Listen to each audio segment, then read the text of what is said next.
A Guardiã da Justiça. De segunda a sexta, durante toda a programação, você acompanha análises, dicas práticas e esclarecimentos jurídicos nas principais áreas do direito. A Guardiã da Notícia é serviço e credibilidade à disposição da população. A Guardiã da Justiça.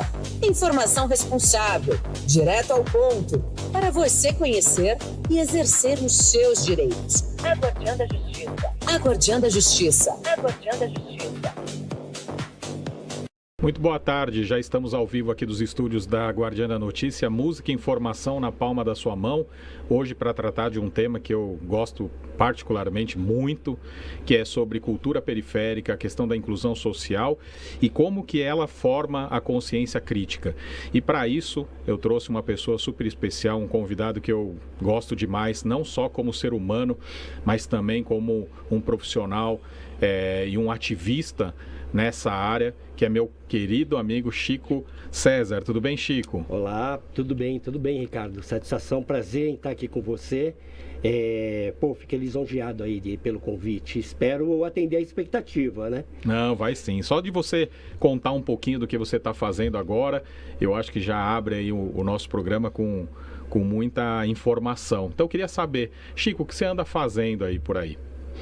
Olha, Ricardo, eu tô aposentado, né? Já há 4 anos, né, que eu me aposentei. Minha última atividade foi no Projeto Guri, num projeto de arte, né? De arte e cultura.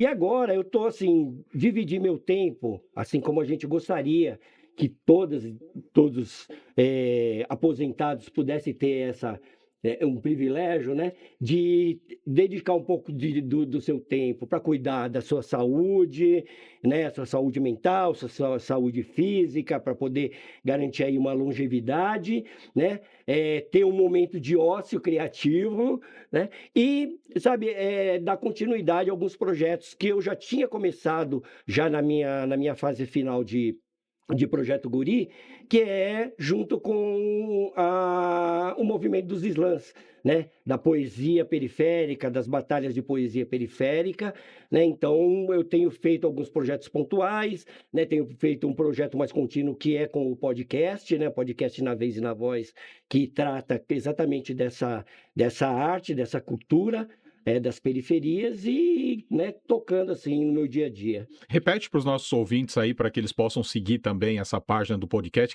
repete aí para as pessoas acompanharem. @Na Vez e Na Voz, né? Nós estamos no Instagram. É um programa que acontece quinzenalmente, ele é ao vivo, passa no nosso canal do YouTube também, @Na Vez e Na Voz, e que a gente traz poetas da capital presencialmente e do interior e de outras localidades do Brasil para entrevista. Esses que participam de outras regiões, eles participam online, mas é um momento muito especial, muito gostoso da gente ouvir, né? Outras realidades, esses poetas trazendo, por meio da poesia e das suas histórias e experiências, uma realidade que a gente não conhece aqui, né? Então, essa troca entre o poeta ou a poeta daqui da capital com esses poetas de outras localidades é uma coisa muito rica, é maravilhoso. A gente estava fazendo uma conversa aqui anterior e a gente meio que chegou num número aí que a gente se conhece há quase 20 anos, né? Exatamente. E aí eu queria que você contasse bem rapidinho uma das nossas coisas que a gente já fez juntos, foi a questão dos 40 anos de carreira da Alessi Brandão.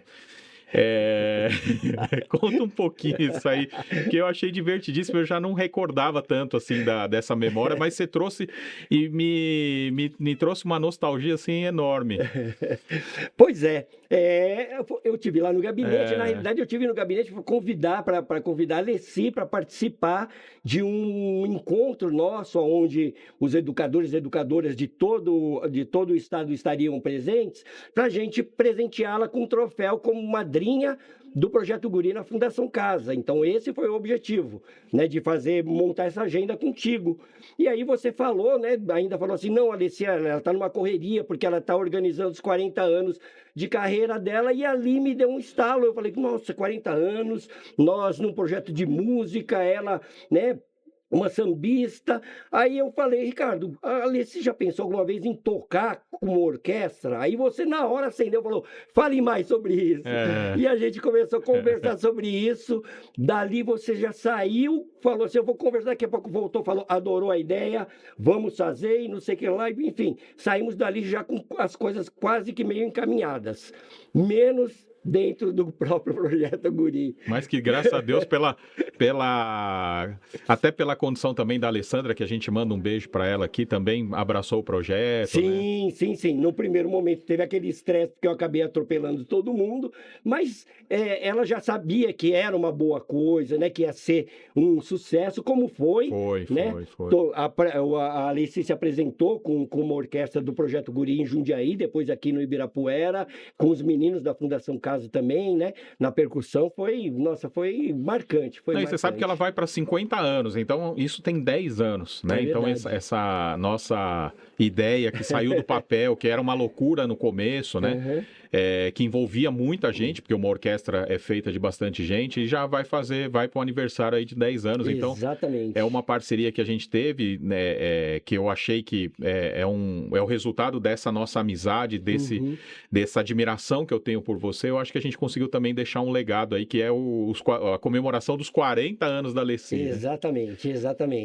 É Muito verdade. bom. Eu tenho ainda registro de vídeos, de reportagens, né? Que fizeram com as crianças e adolescentes que iam tocar com ela, que estavam em êxtase. Toda vez que a repórter ia falar, o que é tocar com a Alessi Brandão? Nossa, é um sonho, né? Enfim, foi muito bacana. Foi muito bom. E assim, você, por mais que pareça novo, você é anterior ao ECA. Sim. Me conta um pouquinho dessa sua história, né? Não só em relação aos direitos humanos, que é o tema aqui do nosso programa, que é a Guardiã da Justiça, Direitos Humanos. Conta um pouquinho dessa sua trajetória, que eu acho riquíssima, que eu, na minha área de experiência, na minha área de concentração, é criança e adolescente. Hoje eu integro com muito orgulho, com muita honra, o IBD-CRIA, que é o Instituto Brasileiro dos Direitos da Criança, que veio que é uma continuidade da ABMP, que é muito antiga, Sim. que acredito que também você tenha participado. Conta um pouquinho dessa sua trajetória nos direitos humanos, em especial na área da infância e da juventude. Ah, perfeito. Então, eu comecei em 91, eu não morava em São Paulo, né? Eu morava em Porto Seguro, na época. Aí Morava bem. Morava bem, né?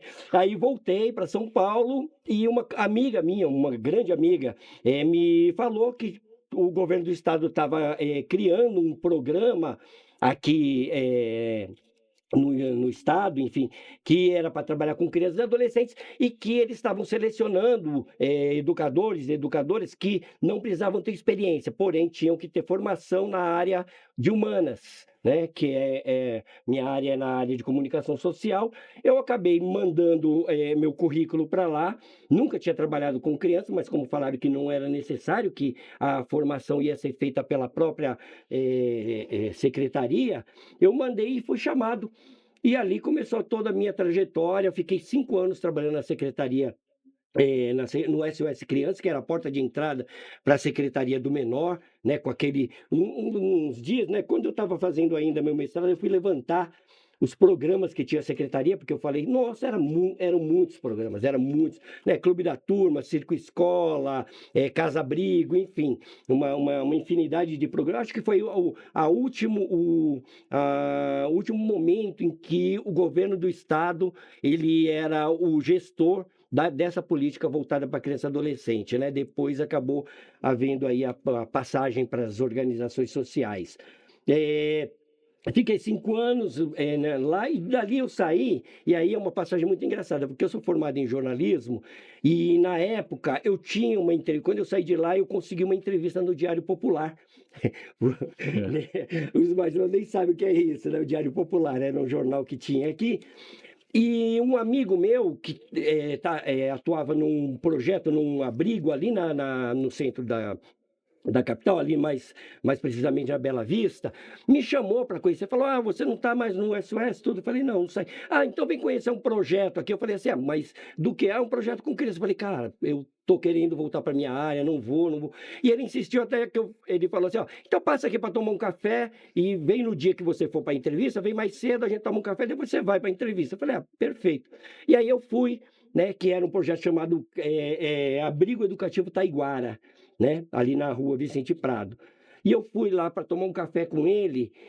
Cara, eu fiquei 2 horas lá e aí a minha iniciativa foi ligar para o Diário Popular e desmarcar, porque ali para mim foi um divisor de águas. Ali é onde me bateu, falou assim, não, é aqui, é nessa área que você quer trabalhar, que você se sente. E aí eu já... Sorte a nossa. Aí eu já fiquei lá como contratado pelo abrigo, né? E acabei decidindo realmente abandonar minha carreira no jornalismo. E aí eu passei por vários serviços, assim, tanto em organizações não governamentais como no próprio governo, né? Eu fiz parte aí da gestão do PT aqui em São Paulo, da Marta Suplicy. Eu trabalhei na Secretaria de Assistência Social com a professora Aldaís Sposati, né? Que era secretária. Então, durante os 4 anos eu trabalhei na Secretaria de Assistência Social. Depois voltei para as organizações sociais, quando não houve a reeleição da prefeita, e voltei depois novamente para a Secretaria de Assistência Social na gestão do Kassab. Mas eu fiquei, acho que 1 ano e meio, que foi quando abriu uma vaga para o Projeto Guri, que era para a área de desenvolvimento social, e aí eu concorri, acabei sendo selecionado, né? E fui para o Projeto Guri. E lá que eu descobri o desafio, que era um desafio maior do que as minhas pernas, né? Que era implantar uma área de desenvolvimento social, uma área que tivesse esse olhar social dentro de um projeto cultural de ensino de música, né? Mas foi uma experiência assim fascinante. Fiquei lá 13 anos, né? E só saí de lá mesmo para me aposentar. A área social está muito no seu DNA, né? Está muito Sim. no seu sangue ali. Mas a cultura veio, foi desenvolvida, vamos dizer assim, foi alertada, foi desenvolvida a partir do Guri? A partir do Guri, a partir do Projeto Guri. Porque ali era o desafio, porque até então a preocupação era assim, olha, nós temos que ensinar essas crianças e adolescentes a tocar um instrumento. Esse era o objetivo. Porém, a gente percebeu, e a Alessandra teve esse insight, né, que muitas vezes intervenções, né, nas questões sociais com essas crianças, essas famílias, eram necessárias para que essa criança tivesse numa condição de aprender, porque a própria questão de não conseguir se integrar no grupo ou aprender um instrumento vinha de situações que precisavam de uma intervenção e um olhar social. Sim, então foi aí que essa área foi criada para ter esse olhar específico, né, para essas crianças e adolescentes que frequentavam o Guri. Porque ali muitos, né, não saíram músicos, né, mas Sim. saíram todos cidadãos, né? Sim. A ideia da cidadania era muito presente, né? Muito presente, muito forte. Esse a gente já tinha essa perspectiva, né? Que assim, apesar de ser um projeto de ensino musical, ele tem que ir além disso. Não é o fim não é aprender um instrumento. Se aprender um instrumento e pudesse deslanchar na carreira, né, de músico e de música, que ótimo. Mas o objetivo maior era isso, era poder desenvolver nessa criança, nesse adolescente, esse senso Sim. de cidadão, de cidadã, entendeu? De agente de direito, entendeu? Eu sempre fui muito fã do Projeto Guri porque ele tinha esse viés cidadão, ele tinha o viés cultural da música e tinha também a oportunidade e oportunizava para que aquelas crianças também tivessem conhecimento de que eles poderiam não ser só músico, porque alguns não gostavam ou não se destacavam na música, mas tinham outras profissões, né, que eram desenvolvidas também a partir do conceito da música, né? Tinham produtores, tinham iluminadores, tinha uma série de coisas, tinha a oficina ali que reformava instrumento, a né? luthieria, né? Então, eu admirava isso, que você dava oportunidades, era o foco, óbvio que o guri era identificado como música, mas você tinha essa infinidade de oportunidades para aquelas crianças, para aqueles adolescentes, né? Sim, sim. Fora essa questão dessas oportunidades, a própria questão do desenvolvimento humano dessas crianças e adolescentes, que muitas vezes, dentro do grupo, na relação, na questão de, olha, eu tenho que ouvir o meu colega do lado, o instrumento dele, para o meu harmonizar com ele, então eu vou ter que parar e ouvir, eu vou ter que me relacionar com o grupo, né? Tudo isso causa um impacto para a vida dessa Sim. pessoa em qualquer campo da profissional, qualquer campo da vida dele. Essa relação que ele estabelece e que era desenvolvida no Projeto Guri tem esse impacto, Isso né? mesmo. E eu acho que eu conheci o projeto quando eu estava na Secretaria da Justiça. Isso. E aí eu fiz a gente tinha um contato com vocês lá do Guri, e aí eu te conheci. Eu tive Exatamente. esse presente que eu sempre falo, porque eu aprendo com você demais. Às vezes a gente não consegue estar tão presente, mas eu acompanho a sua vida, acompanho o que você está fazendo e fico muito contente, assim, de poder te conhecer e também de aprender com você, né? E aí vem essa parte da cultura, uma cultura um pouco mais, digamos assim, refinada, que é o instrumento, que é a parte, vamos dizer assim, instrumental mais clássica, que você trabalhava no Guri, e aí aparece essa coisa que eu sei que você está ligado já há bastante tempo, e a gente se dá bem também por conta disso, que é a ligação com a periferia. Uhum. Como que vem essa parte da cultura periférica? Como que ela se define, né? Uhum. Então, Ricardo, porque assim, a minha relação com a juventude periférica vem bem antes, né, do Projeto Guri, né, e do Islã, enfim, vem nessa minha trajetória com o trabalho de criança e adolescente desde a Secretaria do Menor. E eu tive sempre uma inquietação em relação à questão do protagonismo desse jovem, desse adolescente, nos rumos, né, nos caminhos da sua própria vida, em definir. E isso nunca foi uma coisa muito presente na atuação, né, ainda mais há 30 anos atrás, né, que era aquela coisa de que assim as cabeças pensantes é que sabiam o que era bom para essas pessoas, né, para esses jovens, para esses adolescentes. Então a gente preparava aqui a receita e levava e achava que ia encaixar lá, e quando não dava certo, a culpa era deles, não nossa, porque a gente, né, afinal de contas, somos as cabeças pensantes. E eu sempre achei que não, que a gente tinha que ouvir, eles são donos do seu caminho, né, da sua trajetória, eles que têm que pensar e têm que nos falar, né, disso daí.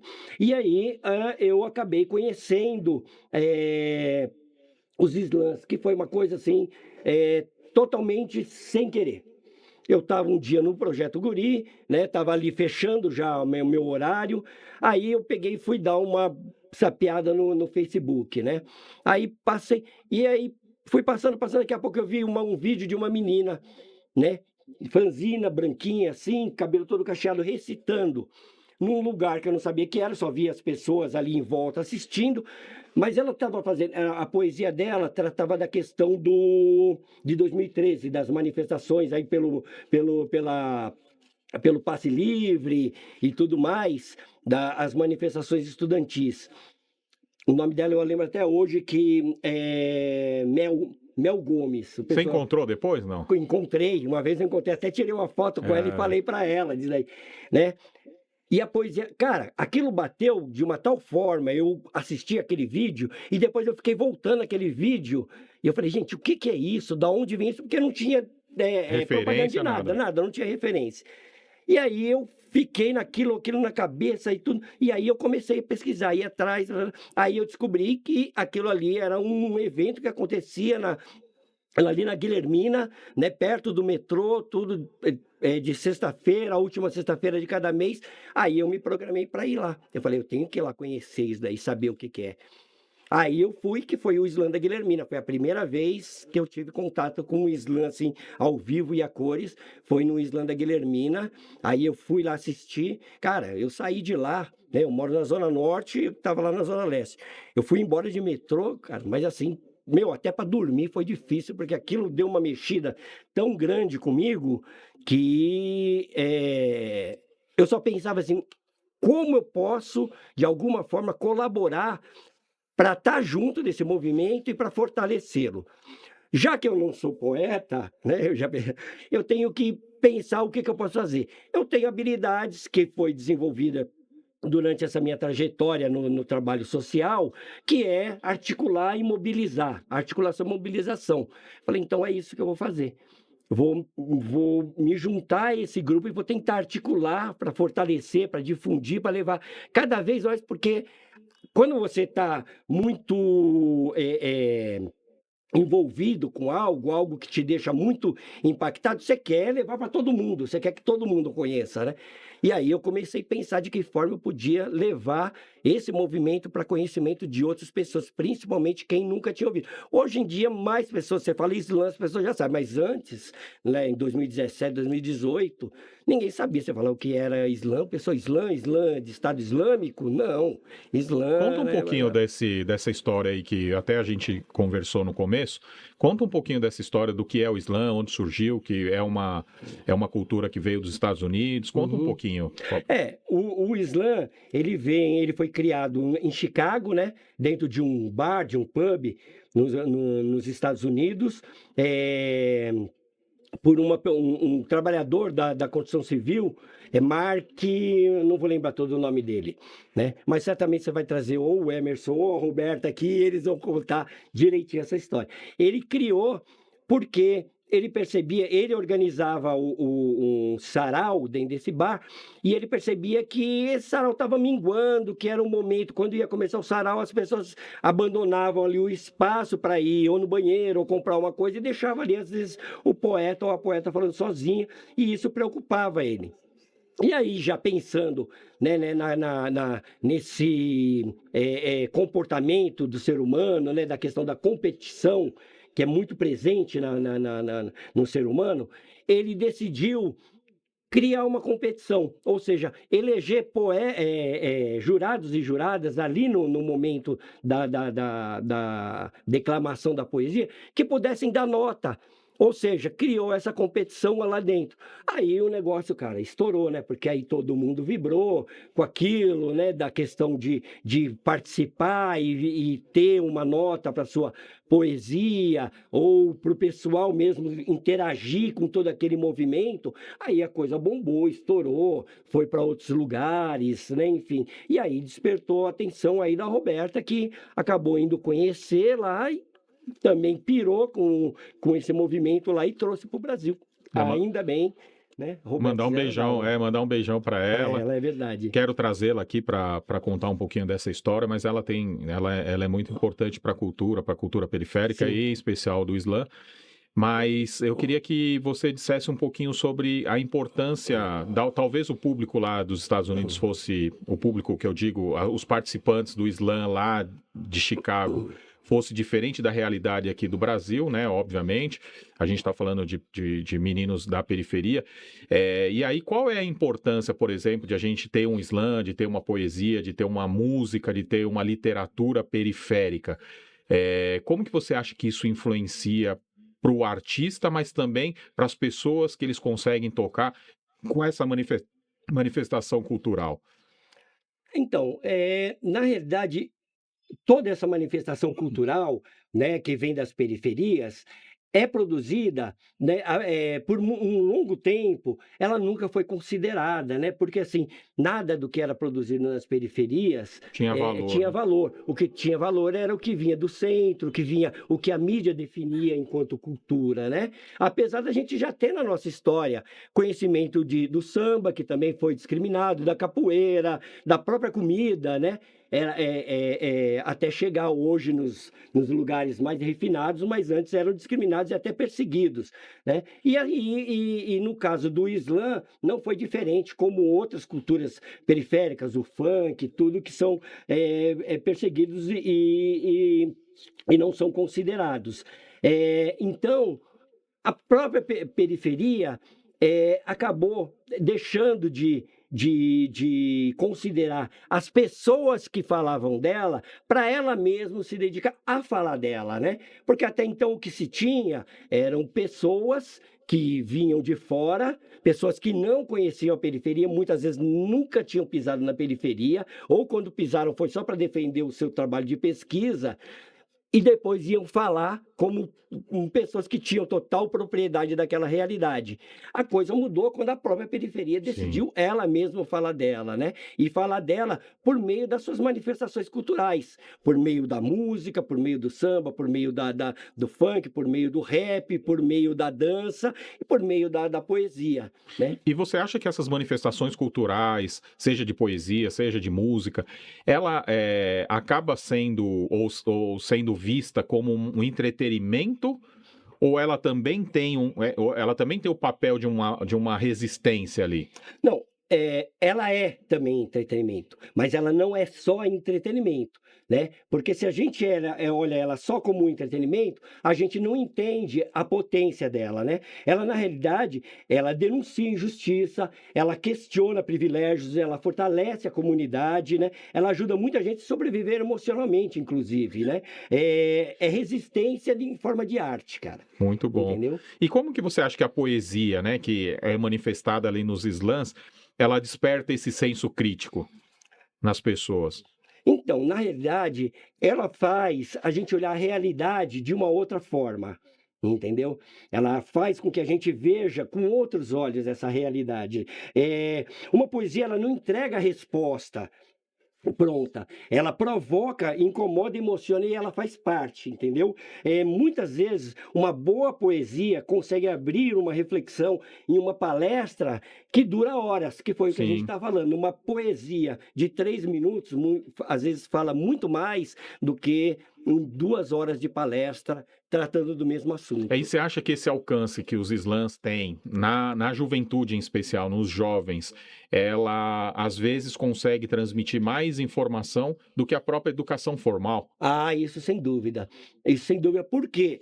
Porque, na realidade, quando o jovem se identifica com aquilo que você que está falando, que aquilo faz parte da realidade dele, que eu acho que aí é uma questão que a gente tem que olhar, né? Para mim, é educação popular pura, entendeu? O jovem, ele se identificando com aquilo que está sendo tratado, que faz parte da realidade dele, ele se engaja, mas assim, com muita facilidade, porque é um terreno que ele está pisando e que ele sabe do que se trata, né? Entendeu? E como que funciona o slam na prática? Então, o slam na prática ele funciona. Tem as regras, né? As regras mínimas aí de funcionamento para que haja aí um tratamento igual para todos. Então, são 3 minutos, é uma poesia tem que ser 3 minutos. Pode ser menos. Pode ser menos, até 3 minutos, né? Até 3 minutos. Existe uma tolerância de 10 segundos para passar, mas passou disso, aí começa a perder pontos, né?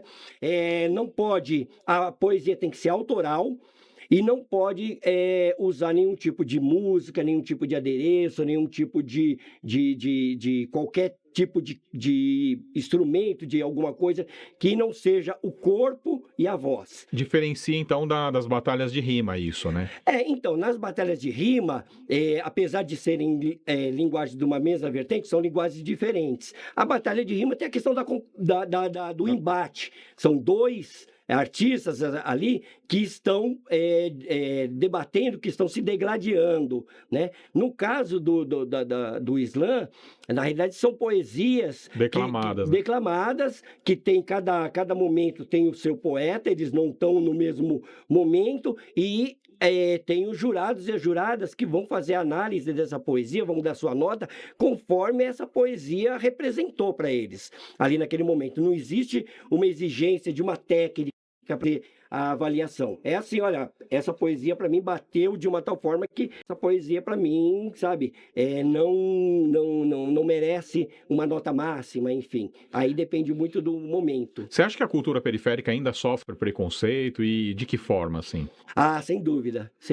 né? Ela ainda sofre preconceito, exatamente porque ainda existe essa questão dos grandes centros e da mídia definir o que é cultura, né?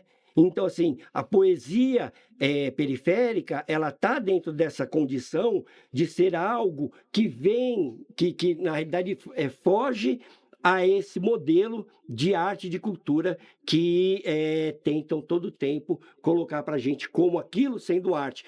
A própria questão da poesia, do Islã, já foi colocado para a gente e foi amplamente debatido, até dentro das universidades, e muitos acadêmicos diziam que aquilo não era poesia.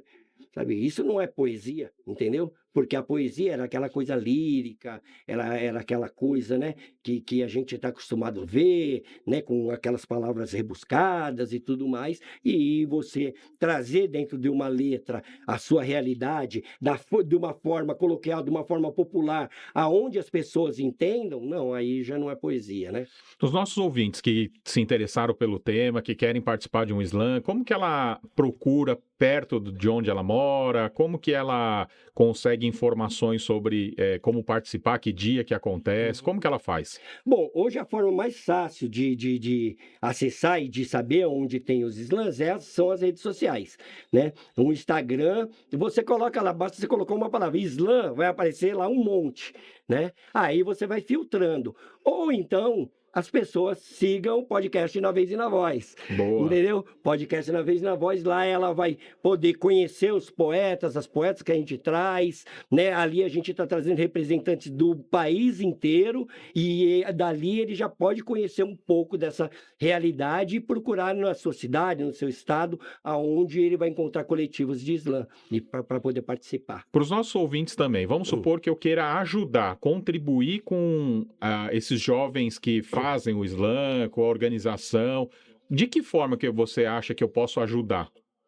Como você fez, por exemplo, com a sua expertise e tal. Como você acha que a gente pode ajudar?